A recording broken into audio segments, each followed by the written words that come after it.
So imagine a planet. Now delete the oceans, delete the trees, delete the concept of shade. What's left? Arrakis, also known as Dune, aka the Sahara's unforgiving cousin, scarred by the sun and carved by time. This place is so dry, even the rocks are thirsty. But why does anyone care about this hellscape? 2 words: space cocaine. The spice, aka spice melange, is the universe's most addictive substance. It lets people see the future, live forever, and is the only way space travel is even possible. Whoever controls the spice controls everything. And it all starts on a planet called Arrakis. Welcome to the world of Dune. All right, let's dive into the grand spectacle that is Frank Herbert's masterpiece. Dune isn't just a book about a desert planet or a battle for control over a coveted resource. No, no, no. Dune is a massive, sprawling epic that takes the reader on a journey through politics, religion, ecology, and the terrifying power of human potential. It's like Game of Thrones if George R.R. Martin had gotten really obsessed with sandworms and interstellar power struggles. Oh, and you also need to read between the lines to understand every single detail, because everything matters. Literally everything. The story starts with the Atreides family being thrust into a game of galactic chess where the stakes are as high as they come.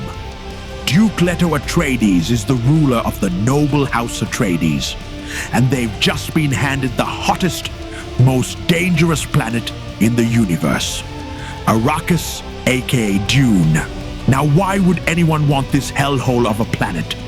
Well, because it's the only place in the galaxy that produces spice melange, a drug that's so important that it powers interstellar travel, extends life, enhances mental abilities, and makes people superhuman.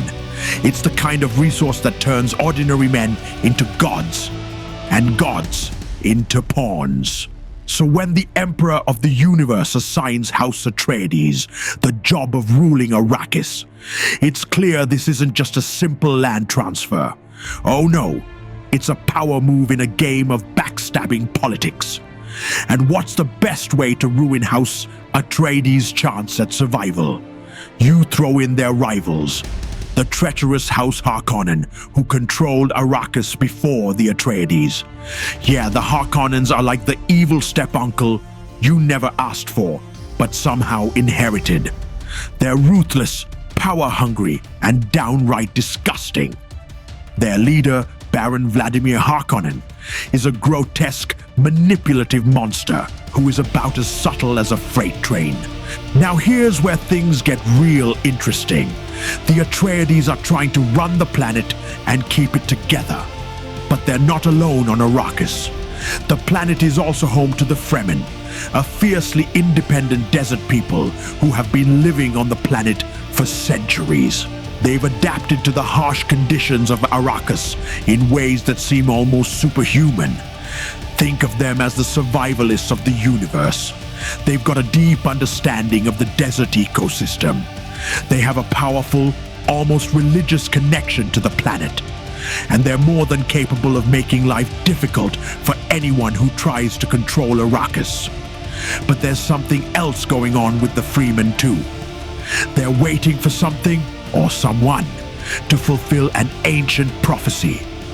They believe the Messiah will come, someone who will lead them to control the planet and unlock its true potential. And when you're dealing with a prophecy in a universe as unstable as this one, you can bet things are going to get weird. Enter Paul Atreides. He's the young heir to House Atreides, and at first glance, just seems like an ordinary guy. Except, of course, he's not. Paul's not just any royal heir. He's been raised with the best training, the sharpest minds, and the most intense pressure. He's the product of decades of genetic manipulation from the Bene Gesserit, a secretive sisterhood of women with insane mental and physical abilities. The Bene Gesserit have their own agenda. their own plans for Paul's bloodline. And let's just say it involves a lot of manipulating. They've been running genetic experiments for generations, trying to create a superhuman who can see the future and change the course of history. And guess what? Paul is that guy. He's got more latent power than a sci-fi Marvel superhero, but he doesn't even know it yet. He can tap into the ancient memories of his ancestors, sense things before they happen, and, spoiler alert, he can even begin to manipulate the future itself. But wait, there's more. He also starts having these strange dreams about a future where the Freemen rise up and take over the universe with Paul as their leader. The more he learns about Arrakis, the more he starts to realize that he might not just be some royal heir. He might be the one to fulfill that ancient prophecy the Fremen are waiting for. And with that comes a whole lot of responsibility. So as you can guess, things don't go smoothly for the Atreides. Betrayal, backstabbing, and a lot of bloodshed happen when the Harkonnens launch a brutal assault on House Atreides. The stakes get even higher when Paul and his mother, Jessica, barely escape with their lives and flee into the desert. But they don't just wander aimlessly into the dunes. No, they fall into the hands of the Fremen, who see Paul as the figure from their prophecy. And that's when the game changes. Paul, who was once a naive young nobleman, begins to evolve into something far more dangerous. The desert changes him. The spice melange changes him. And with his newfound powers, he begins to see the future in terrifying clarity. He starts to understand the full scope of the Fremen's plans and what role he's meant to play in them. But as he learns more about his power, he also sees the consequences. The future isn't some neat, ordered place. No, it's full of chaos and destruction. Paul knows that if he truly becomes the Messiah of the Fremen, he'll ignite a holy war across the entire universe, a war where billions of lives will be lost. But does he have a choice? Does anyone? As Paul rises to power, he begins to understand that Dune isn't just a political struggle. It's a battle for the control of destiny itself. It's about how power, religion, and human nature all collide in one brutal, unforgiving environment.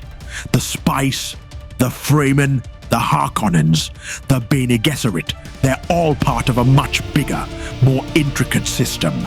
And that system is what makes Dune such a unique experience. It's not just a book about giant sandworms. Although, yeah, the sandworms are terrifying. And they're a symbol of the natural forces that are both beautiful and deadly on Arrakis. But it's the philosophical questions Dune raises that make it so profound. Can one person truly change the course of history? If you see the future, is it your duty to stop it from happening, even if it means sacrificing everything you believe in? And is the price of greatness worth paying when you realize that greatness might lead to the destruction of everything you love? The beauty of Dune is in the complexity. The universe Herbert creates feels alive, full of competing forces and constantly shifting alliances. Every character is layered, every decision is meaningful, and every twist leaves you questioning everything you thought you knew. It's the kind of book that challenges your intellect, sparks your imagination, and dares you to think about power, humanity, and the future in ways you never have before. So if you haven't read Dune, go ahead and pick it up, and be prepared to get lost in it. It's not a casual read, it's a full-on commitment. But once you're in for a ride that will make you think about sand, spice, and power long after you've finished. And who knows, you might just walk away with a new appreciation for the weird, chaotic beauty of the universe and your place in it. Or maybe you'll just never look at a desert the same way again. If you've read this book, let me know what you thought in the comments below. Don't forget to like, subscribe, and hit the bell so you won't miss my next review.